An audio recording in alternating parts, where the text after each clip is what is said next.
તો આપણે જ કોઈના ગ્રાહક નથી થયા બીજી વખત તો એ તમારી પાસે આવવાનો છે, પણ એમ ના માનો કે મારો જ છે. એટલે એક જ સરખા જો ભાવ હશે તો અહીંથી ગયેલો કસ્ટમર બીજે જશે ને તો એનો એક ભાવ હશે, આગળ જશે તો એનો એક ભાવ હશે, તો 3-4 દુકાને ફરીને પાછો એ તમારી પાસે જ આવવાનો છે. પણ એને એવું લાગશે કે ના દરેક જગ્યાએ એક સરખો જ પણ આપણે આયોજન કરેલું છે, પણ એની છણાવટ થોડીક આગળ કરીશું. બીજું એવું બોલે છે કે એસી દુકાન છે તો પણ ભાવ ઓછા લે છે. સાચી વાત છે ને? કેટલા લોકો આમાં આંગળી ઊંચી કરે, આમાં આંગળી ઊંચી કરાય છો બધાની, જેતા પણ હોય જેને પણ આવે બોલજો, આંગળી ઊંચી કરજો. જો મોટા ભાગની છે ને બધાની આંગળી ઊંચી થાય છે આની અંદર. એટલે આ પ્રશ્નો છે ને આ તમારા છે, આ તમારા પ્રશ્નોની રજૂઆત છે. કારણ કે એક લોકોની ફરિયાદો હું લઉં છું અને હું સાંભળું છું, અને એ ફરિયાદોનું નિરાકરણ માટે આપણે અહીં એકઠા થયા છીએ.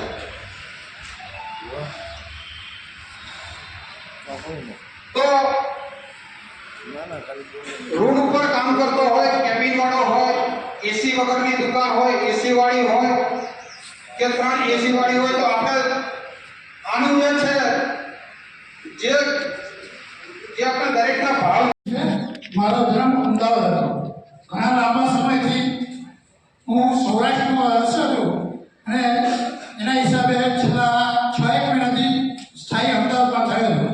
પણ નાય વાળા સમાજનો ઇતિહાસ શું છે એ ઉજાગર કરવાનું કાર્ય અમે નંદ પરિવાર દ્વારા કરીએ. શ્રી પ્રમુખભાઈ ભૂપેન્દ્રભાઈ પટેલ સાથે અવારનવાર મારા ફોન પર ઘણી વખત નાય વાળાના અમુક ચિંતક પ્રશ્નો બાબતે ઘણી વખત ચર્ચાઓ થાય છે.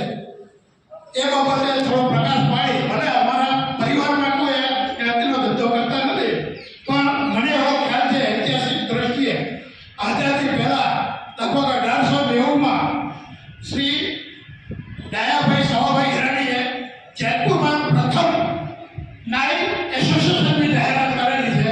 એ બહુ ઓછાને ખબર હશે.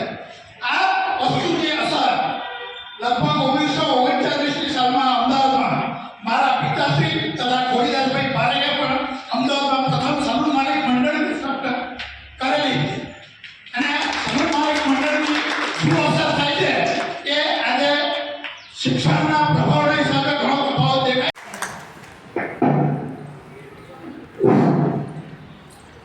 લીંબચર માતંગી કોઈ બોલ્યા નહીં. બોલજો મિત્રો. લીંબચર માતંગી સેનજી મહારાજની બહુ સરસ.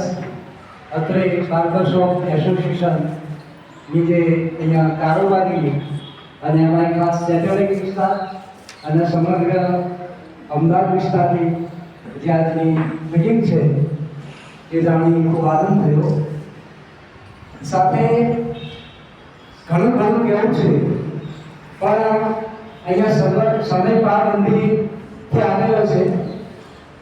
બાર્બરશોપ એસોસિએશનના પ્રમુખ શ્રી ભૂપેન્દ્રભાઈ, વિજયભાઈ, પ્રવીણભાઈ અને આપણા મહેમાન તરીકે ગુજરાત બાળક સેવા સંઘના સમગ્ર કાર્યકર્તા મિત્રો, એસોસિએશનના આપણા સર્વ ભાઈઓનું ખરા અંતઃકરણપૂર્વક સ્વાગત કરું છું. વિશેષ બાર્બરશોપ એસોસિએશન મીટિંગ જે LFI જે કાર્યરચના છે, શરૂઆતથી જ ભૂપેન્દ્રભાઈ બનારાને ઘણા સમયથી હું મારા ખેડૂતોની માધ્યમથી એમને આ એસોસિએશન કાર્યરત થાય એ વિશે ઘણા સૂચનો કરેલા છે. હવે 81ની સાલથી મને આ એસોસિએશનની મારા પાસે માહિતી છે. એ વખતે આપણે શરીરના માત્ર 50ની છતાં હતો. ત્યારથી આ એસોસિએશન અને આ ધંધા સાથેની સંપૂર્ણ માહિતી મારા પાસે છે. હવે આમ તો ખૂબ આનંદની વાત છે, પણ એથી વિશેષ દુઃખની વાત હું આજે તમને કરવા જઈ રહ્યો છું કે આજે કાઉન્ટર્સ ઓફ એસોસિએશન સેટેલાઇટ વિસ્તાર અને સમગ્ર અમદાવાદ વિસ્તાર માંથી માત્ર 100 વ્યક્તિઓ અહીંયા હાજર નથી ને દરેકના માથા પર 70 જેટલા વ્યક્તિઓ અહીંયા હાજર છે. આ એક મોટી દુઃખજનક ઘટના છે કે જ્યારે આપણા સમગ્ર અમદાવાદની એસોસિએશનની જે મિટિંગ હોય એમાં ખરેખર જેટલી સેલેન્ડર હોય એના એટલો માનવ અહીંયા હાજર રહ્યું. આ મારો પહેલો દુઃખજનક પ્રશ્નમાં. હવે આપણે સૌ સંગઠનમાં રહેવા ટેવાયેલા નથી. આપણો સમાજ સંગઠનમાં જવા માટે બહુ પ્રયત્નો કરી રહ્યા છે અને સૌથી પછાત હોય તો આ એસોસિએશન. આ એસોસિએશન સંગઠનમાં રહેવા માંગતું નથી. હું છાતી ઠેકી અને ખુલ્લા મંચ પરથી તમને કહું છું કે સારું સાંભળવું કોઈને ગમતું નથી. સાંભળવાનું આવ્યું ત્યારે બહાર નીકળ્યા. સારું સાંભળવાનું આવ્યું ત્યારે બહાર નીકળ્યા. આપણે ભૂપેન્દ્રભાઈએ જ્યારે 1 થી 7 ધોરણના વિદ્યાર્થીઓને ભણાવતા હોય ને 1 થી 7 ધોરણના છોકરાઓને ભણાવતા હોય એવા નિયમો આપણને શીખવાડે છે. શું આ યોગ્ય છે? આ ઉંમરે તમારે નિયમો શીખવાની જરૂર છે. તમે બધા યંગ છો, યંગેસ્ટ છો. સમય બંધીથી દુકાન ખોલવી, દુકાન બંધ કરવી, આટલા ભાવમાં તમે આવો. શું આ બધું તમને શીખવાનું પડે? તમને તમારા એસોસિએશનની ના કરવી હોય તો કેમ નહીં? પણ માત્ર તમારા પરિવારમાં 4-5 માણસો હોય જો એની તમને કરવું હોય તો તમને કોઈ આ ભાવમાં શીખવાનું પડે નહીં. કારણ કે તમે એમના પાલક છો. તમારા પરિવારના પાલક બને ખુદ છો. તમારા પરિવારનું ભરણ પોષણ કરવું એ ક્યાંથી કરો છો? એ તમારો સ્વ વ્યવસાય પરથી કરો. દિવસ દરમિયાનની તમારી મજૂરી નું વેતન ના મળી રહેતું હોય તો ધિક્કાર છે આ ધંધા કરવા.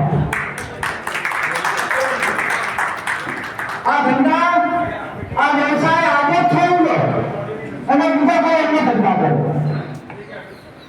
હવે ભાવ આટલો લો, આટલા વાગે દુકાન ખોલો, આટલા વાગે દુકાન બંધ કરો.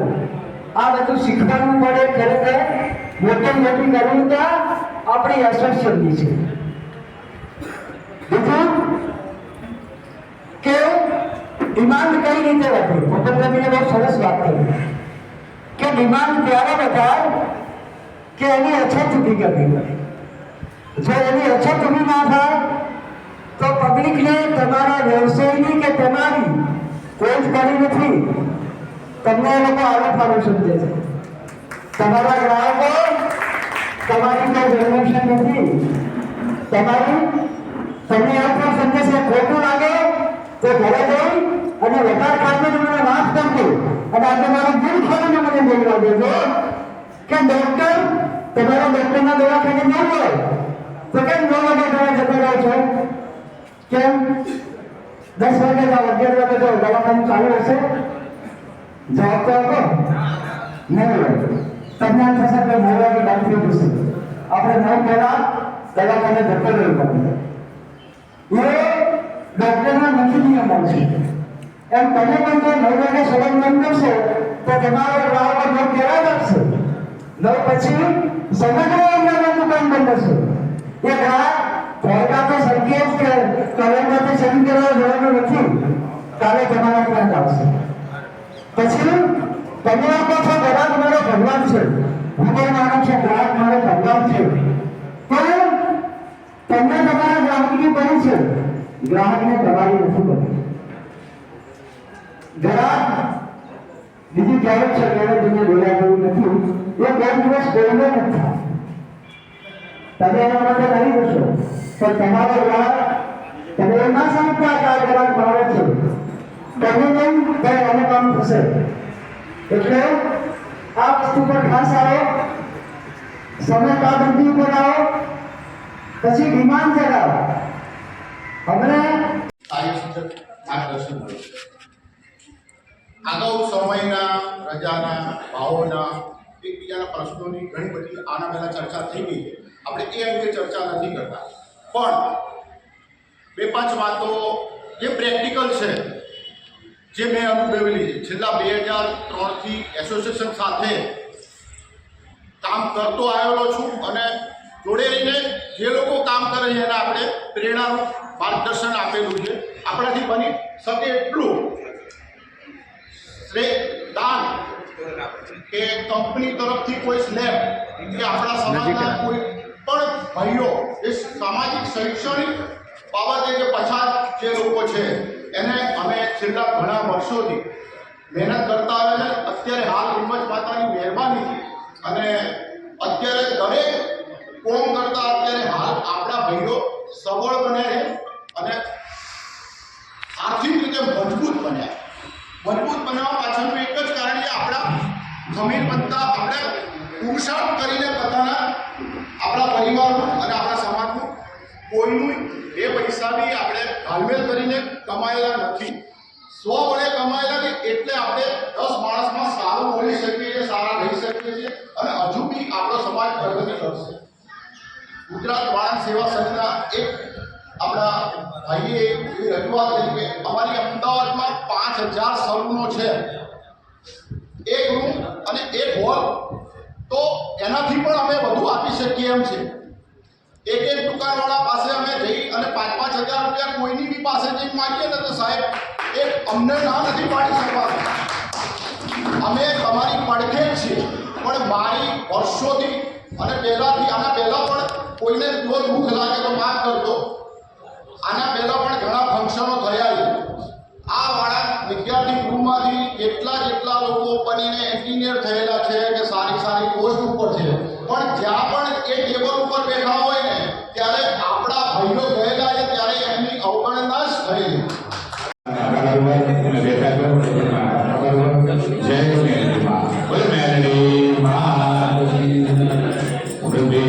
તરીકે વાત કરું છું અને મારું સિસ્ટમ બેરા અંડાબાગ કાટોડિયા અને બારબાર એસોસિએશનની આજે મિટિંગ જે થઈ છે એ મિટિંગના ઉત્સાહથી આપણે જે કારોબારી મિટિંગના મેમ્બરો કરવાના છે એ કરવાનું છે, એના માટે આપણે ભેગા થયા છીએ.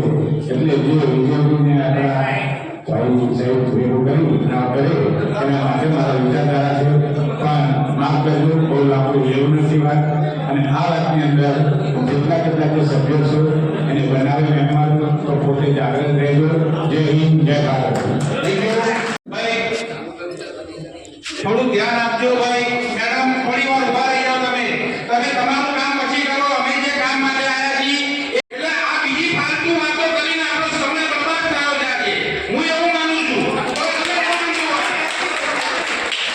ખોટી વાત છે, આપણે ફૂલ ખોટી વાત કરી. એટલે જાઓ, નો ડાઉટ. હું કોઈ ના નથી કહેતો, ધર્મ વિરુદ્ધ નથી કહેતો, પણ તમે એવો સમય ત્યાં આપો છો એવો તમે તમારા સમાજ માટે પણ આપો તો તમારું કઈ કલ્યાણ થશે.